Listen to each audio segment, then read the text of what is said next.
ইনশাআল্লাহ সারা বাংলাদেশ থেকে আমাদের যারা কাউন্সিলর আছে সবাই এসেছেন।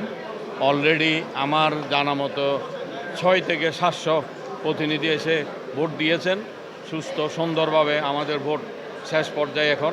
একটু পরে আমাদের আপনারা ফলাফল জানতে পারবেন। আর আমাদের টেকনাফ থেকে তেঁতুলিয়া পর্যন্ত 64 জেলায় যতগুলো সংগঠন আছে, ট্রাক, বাস, প্রাইমোভার, ট্রাক, লরি সবাই এসেছে ইনশাল্লাহ। এই যে কিছুদিন আগে নির্বাচন সম্পন্ন হলো, জাতীয় নির্বাচন যেটি, তো এই নির্বাচনের পরে বর্তমান যে সরকার গঠিত হবে, সরকারের কাছে বাস মালিক সমিতির পক্ষ থেকে আপনাদের কী দাবি?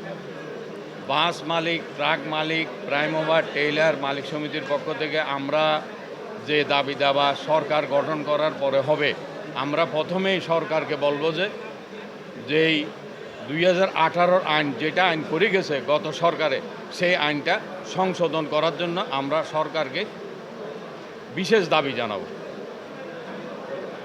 ধন্যবাদ।